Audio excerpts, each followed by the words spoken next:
I'm going to turn it over to Jonathan Bailor, healthy living expert, because my blood pressure's up. Jonathan, help me.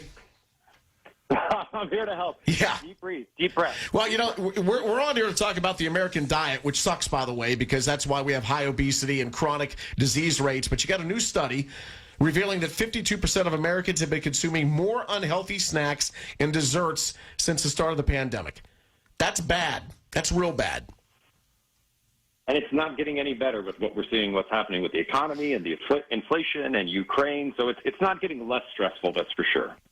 So you're talking to somebody yesterday who for lunch ate steamed shrimp, scallops, clams.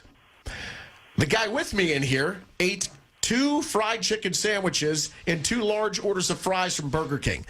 Help Carmen, Jonathan. I need it. Get through to this guy that he's killing himself.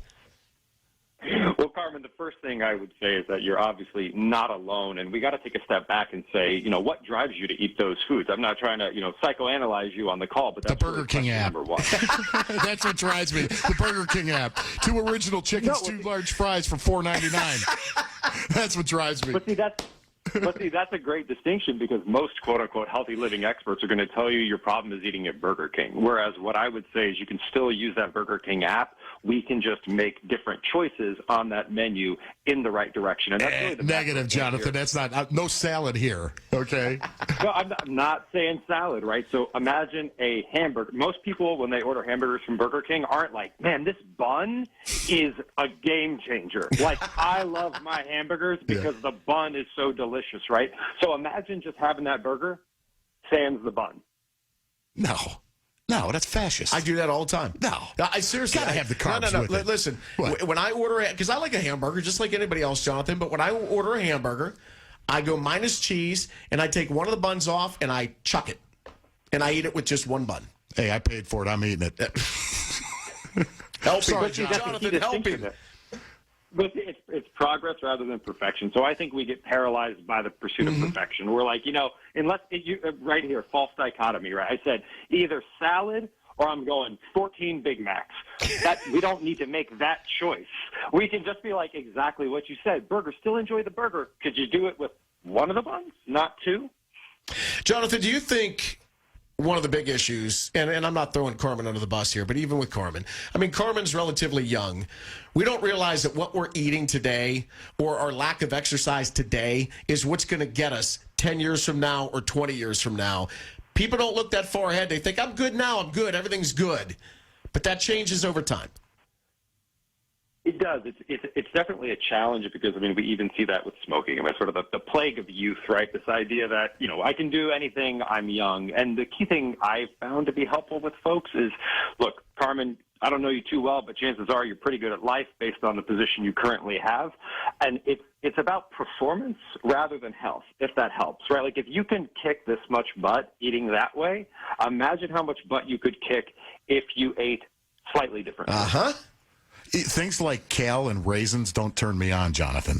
Yeah, but what about the fact that don't you want to be 80 and be enjoying your kids and grandkids? Hey, I'm going to, you know what? I'll do a gravy shot every night. I'll be 102 when I pass away.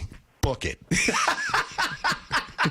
But wouldn't you want to He stared me down when he said that, Jonathan.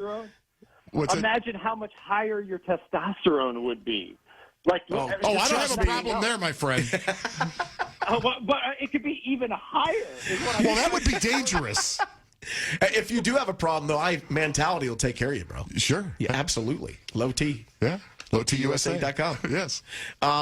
Jonathan, I've tried to get through to him. It just doesn't work. Look, and there's a lot. You're right, Jonathan. There's a lot of people that I think don't look long-term or just they look at food for taste, purely taste, and not just like energy or health. But the taste thing breaks my heart because, the burger portion of a hamburger, assuming it's not coming from Franken hormone cattle that, whatever, is fine for you. Like people, there's this, healthy, it's gross. That's just false. If you go to a barbecue and you have delicious, 80% of what you'll find at a barbecue is fine for you. Right. Like, fat's not bad for you. Butter isn't bad for you. Bacon isn't bad for you. So this idea that, I just eat for the taste. you can have great performance, great health, and taste good. You might need to put a little bit of thought into it. I don't mean to sound like a jerk, but that's the distinction. You do have to put a little bit of thought into it. Okay. Jonathan, great conversation. Thank you, we'll do my it man. again. Thank you. Thanks, guys. All right, Jonathan Bailor, healthy living expert, founder of metabolic healing companies, SANESolution.